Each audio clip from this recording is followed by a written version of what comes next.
Assalamualaikum warahmatullahi wabarakatuh. Bagaimana kabarnya hari ini? Alhamdulillah, luar biasa, Allahu Akbar. Ya, sepertinya anak-anak ibu pada semangat belajar ya hari ini. Nah, sekarang coba rapikan dulu meja dan kursinya, sejajarkan dengan yang paling depan ya. Sebelah sini, bagus. Iya, sudah bagus. Iya, bagus ya. Coba lihat sekarang di bawah mejanya apakah ada sampah? Tidak ada sampah? Iya, bagus ya. Berarti anak-anak ibu sudah menjaga kebersihan lingkungan kelas kita. Mulai pembelajaran, alangkah baiknya kita berdoa terlebih dahulu ya anak-anak. Coba Rudi pimpin doanya ya. Alhamdulillahirrabbilalamin. Nah, sebelumnya ibu akan mengecek kehadiran kalian terlebih dahulu ya. Coba Alisa ada, Alifa hadir, Ratna hadir, Hamla hadir, Zahra hadir. Wah, alhamdulillah hari ini anak-anak ibu masuk semua ya. Sekarang ibu ingin bertanya, ada yang masih ingat minggu kemarin kita belajar tentang apa? Iya betul Ratna, sumber daya alam. Ada lagi? Iya betul Budi, energi. Ada lagi? Baik, minggu kemarin kita belajar subtema 2 tentang pemanfaatan sumber daya alam.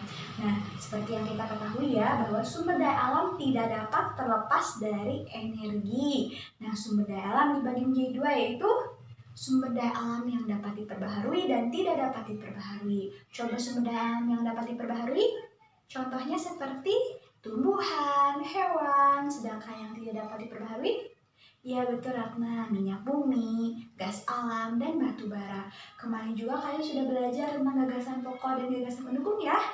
Betul sekali. Nah, hari ini kita akan belajar kembali mengenai gagasan pokok dan gagasan pendukung sedikitnya. Nah, setelah itu kita akan membahas mengenai bagaimana cara menulis karangan teks eksposisi. Tujuannya agar kalian mengetahui apa itu teks eksposisi, kemudian bagaimana upaya pelestarian alam di lingkungan kita.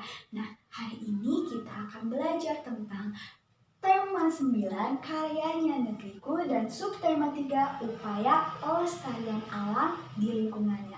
Karena sudah barang tentu ya anak-anak bahwa sumber daya alam itu harus kita lestarikan. Coba sekarang ada yang tahu upaya pelestarian alam itu contohnya seperti apa? Ya boleh Hamla? Betul sekali ya, reboisasi atau penanaman kembali pohon. Ada lagi? Iya betul Ratna, membuang sampah pada tempatnya juga merupakan upaya pelestarian sumber daya alam. Kemudian apalagi coba? Ya boleh Badu. Iya betul sekali ya, membersihkan selokan yang ada sampahnya juga upaya pelestarian sumber daya alam. Nah sekarang agar kalian lebih mengerti mengenai materi yang akan kita pelajari hari ini, Ibu sudah punya video pembelajaran tentang upaya pelestarian alam dan juga mengenai teks eksposisi. Nah coba kalian simak ya anak-anak. Halo teman-teman, kita balik lagi di channel Pojok Kelas. Pada video kali ini kita akan membahas tentang dampak perubahan lingkungan yang disebabkan oleh manusia terhadap ekosistem. Kelas 4 SD, tema 9, subtema 3. Setiap orang mempunyai kegiatannya masing-masing. Dari mulai anak-anak, remaja, dewasa, tua, muda, semuanya mempunyai kegiatannya sendiri, baik di kantor, di rumah, di tempat umum, dan lain-lain. Kegiatan yang dilakukan oleh manusia sangat berdampak terhadap alam, terutama lingkungan sekitar. Kegiatan manusia ada dua macam. Satu, kegiatan positif. Yang kedua adalah kegiatan yang negatif. Kegiatan yang positif maksudnya adalah kegiatan yang menjaga alam, di mana ia tidak merusak alam dalam aktivitas kesehariannya. Berbeda dengan kegiatan negatif. Kegiatan negatif adalah kegiatan yang merusak alam. Kita tahu kegiatan tersebut tidak baik untuk alam, tetapi tetap dilakukan. Kita sudah diberikan alam yang indah sekali dan juga kekayaan alam yang berlimpah. Alangkah baiknya jika kita menjaga dan melestarikan sebagai wujud syukur kita terhadap Sang Maha Pencipta atas karunia yang diberikan. Perhatikan keadaan pada gambar ini. Banyak sampah-sampah bertebaran di laut. Air limbah industri dibuang ke laut. Air yang tadinya bersih menjadi tercemar dan sampah berada di mana-mana.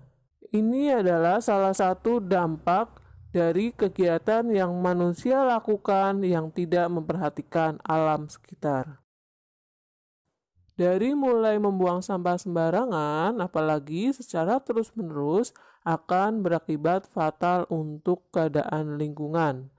Mulai dari sulitnya mendapatkan air bersih, banjir, dan muncul berbagai penyakit.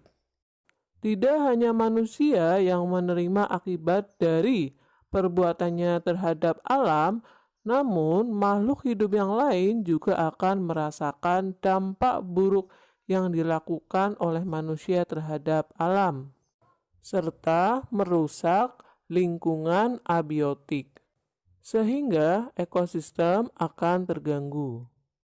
Mari kita bahas beberapa kegiatan manusia yang berdampak terhadap perubahan lingkungan serta mengganggu ekosistem.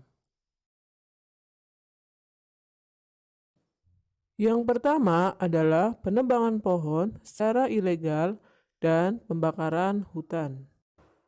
Beberapa manusia membakar hutan dan juga melakukan penebangan secara liar hanya untuk membuka lahan pertanian dan juga perlengkapan rumah tangga dari kayu. Akibatnya, makhluk hidup, hewan, dan tumbuhan tersebut akan kehilangan habitat mereka dan pindah ke tempat yang lain, serta kualitas air, tanah, dan juga udaranya pasti akan menurun. Kendaraan bermotor dan pembuangan limbah asap industri. Akibatnya, produksi karbon monoksida semakin banyak, cuaca di bumi semakin panas, dan kualitas udara semakin menurun. Hal tersebut menyebabkan beberapa hewan akhirnya mati karena kekurangan oksigen. Yang kelima adalah pemburuan liar. Beberapa orang melakukan pemburuan liar terhadap hewan atau tumbuhan sehingga hewan atau tumbuhan tersebut menjadi langka, sehingga mengganggu ekosistem yang ada.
Nah, anak-anak bagaimana videonya ya?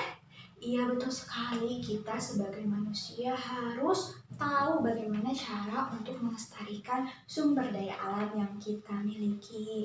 Nah sekarang Ibu ingin bertanya kembali, kemarin kan kita sudah belajar mengenai gagasan pokok dan gagasan pendukung. Coba apa itu gagasan pokok? Ya boleh Ratna? Iya betul sekali ya, gagasan pokok merupakan inti dalam suatu paragraf. Letaknya dapat di awal, di tengah, ataupun di akhir paragraf. Sedangkan gagasan pendukung merupakan pendukung atau berisi penjelasan tentang gagasan pokok itu sendiri. Tapi sebelum menentukan gagasan pokok dan gagasan pendukung, kalian terlebih dahulu menentukan apa? Iya, adik Simba atau 5W 1H mengenai apa, di mana, siapa, kapan, dan bagaimana isi dalam suatu teks tersebut. Nah, sekarang Ibu punya teks bacaan tentang pentingnya melestarikan sumber daya alam di Indonesia. Kalian sudah mendapatkannya ya? Iya, coba sekarang kalian tuliskan setiap paragraf gagasan pokok mengenai teks bacaan tersebut. Ibu beri waktu kalian 5 menit untuk menuliskannya. Bagaimana anak-anak sudah menuliskannya? Iya baik, coba sekarang Alifa bacakan gagasan pokok dari paragraf pertama. Iya betul sekali ya anak-anak, coba tepuk tangan untuk Alifa. Bacakan gagasan pokok paragraf terakhir. Betul sekali ya, tepuk tangan untuk kita semua. Ya, Ibu lihat anak-anak Ibu sudah pada pintar ya mengenai materi ini. Bagus sekali. Sekarang Ibu ingin bertanya, dari video tersebut kalian sudah melihat kan mengenai pengertian teks eksposisi. Coba ada yang tahu apa itu teks eksposisi? Angkat tangannya. Ya boleh Ratna. Betul sekali ya Ratna. Teks eksposisi merupakan berisi tentang penjelasan mengenai sesuatu. Ada lagi? Baik, jika tidak ada, teks eksposisi merupakan sebuah karangan dengan satu pokok pikiran atau ide paragraf yang di dalamnya menjelaskan atau menguraikan tentang suatu hal dengan penjelasan yang singkat, padat, dan jelas. Di dalamnya mengandung 3 unsur, yaitu pengantar, pendapat, dan kesimpulan. Begitu ya anak-anak? Nah, sekarang anak-anak di depan kalian sudah terlihat contoh teks eksposisi. Judulnya mengenai banjir. Nah, coba kalian cermati terlebih dahulu ya. Nah, bagaimana anak-anak? Nah, ada yang tahu paragraf pertama itu berisi tentang apa? Iya betul sekali ya, berisi tentang pengantar atau pengertian dari banjir. Banjir itu seperti apa dan bagaimana. Kemudian paragraf kedua berisi tentang apa? Pintar sekali, berisi tentang penjelas atau pendapat kita serta langkah-langkah apa saja yang bisa kita lakukan untuk menanggulangi banjir. Paragraf yang ketiga berisi tentang apa? Iya betul sekali Budi, tentang kesimpulan mengenai isi teks bacaan banjir. Nah, coba kalian buat 3-4 kelompok ya. Kita akan belajar untuk berdiskusi bersama. Bagaimana anak-anak? Sudah berkelompoknya? Iya, kalau sudah sekarang coba perhatikan ke depan. Nah, Ibu sudah punya gambar-gambar mengenai kerusakan alam. Nah, coba lihat gambar pertama menunjukkan apa? Iya betul Ratna, gambar sampah ya. Banyak sekali manusia yang membuang sampah sembarangan. Coba jika sampahnya banyak, kerusakan alam apa yang dapat terjadi? Ada yang bisa menjawab? Ya betul Budi, banjir ya. Jika sampah terus menumpuk, maka kerusakan alam yang terjadi bisa saja terjadi banjir. Nah, bisa saja terjadi banjir. Maka cara menanggulanginya apa? Bisa saja membuang sampah ke tempat sampah, lalu membersihkan selokan-selokan yang tersumbat. Kemudian gambar yang kedua coba perhatikan. Gambar apa ini? Iya betul, penebangan pohon secara liar ya anak-anak. Coba kerusakan sumber daya alam apa yang dapat terjadi? Iya betul, Rudi.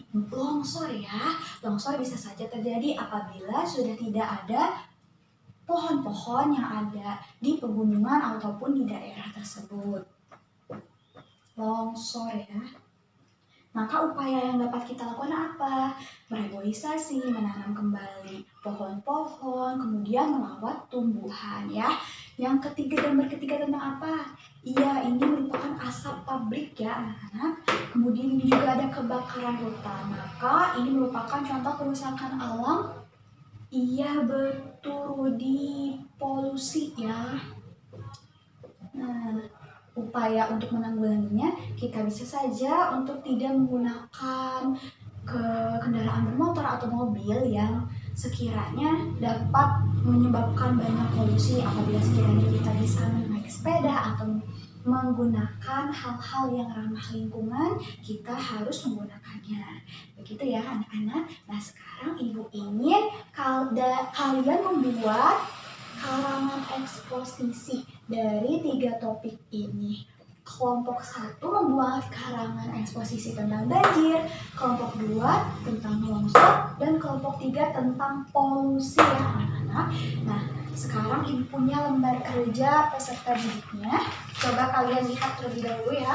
Nah, di sini sudah tertulis ada kebakaran hutan, asap pabrik, pembuangan sampah sembarangan, kemudian ada penambangan pohon secara liar. Kalian tuliskan langkah-langkah dan upaya apa saja yang dapat menanggulangi kerusakan sumber daya alam tersebut. Begitu anak-anak dapat dipahami? Ya, kalau begitu ibu beri waktu kalian 15 menit untuk menuliskannya. Jangan lupa untuk menuliskan karangan eksposisi kalian di belakangnya ya. Anak-anak, baik. Nah, bagaimana anak-anak? Sudah selesai mengerjakannya? Ya, apabila sudah selesai, mari kita bahas bersama. Coba perwakilan dari kelompok 1, ada yang mau tampil ke depan untuk mempresentasikan peta konsepnya? Iya, boleh. Alifa dari kelompok 1. Boleh ya, maju ke depan. Bagaimana anak-anak? Wah hebat sekali ya, betul semua langkah-langkah dan upaya pelestarian dari kerusakan alam tersebut. Tepuk tangan untuk kelompok 1. Nah sekarang coba Liva bacakan karangan eksposisinya.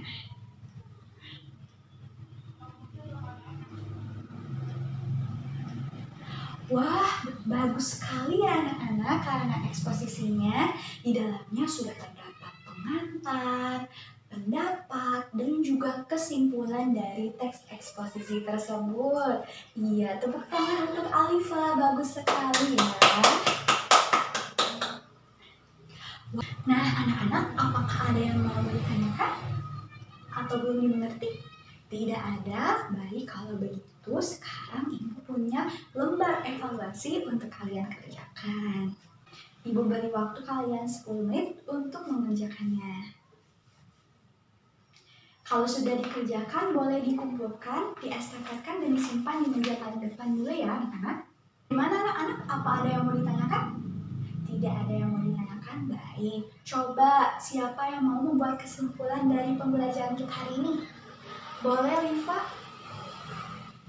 Iya, bagus sekali. Betul ya, anak-anak. Hari ini kita belajar mengenai upaya pelestarian sumber daya alam, juga kerusakan sumber daya alam. Kita juga belajar untuk membuat bagaimana karangan eksposisi. Kemudian di awal pembelajaran kita sudah menentukan gagasan pokok dan gagasan pendukung. Wah, hebat-hebat sekali ya anak ibu hari ini. Coba kalian buat di rumah poster mengenai upaya pelestarian alam di lingkungan sekitar kalian. Tugasnya itu ya, jangan lupa baca-baca juga tentang pelestarian alam dan yang tadi sudah kita pelajari ya anak-anak. Bagus, good job.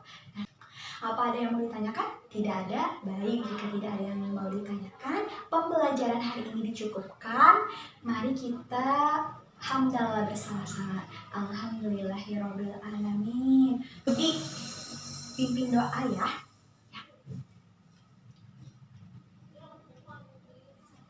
Alhamdulillahirabbil alamin. Pembelajaran dicukupkan ya. Wassalamualaikum warahmatullahi wabarakatuh. wabarakatuh. Hati-hati di jalan ya anak-anak.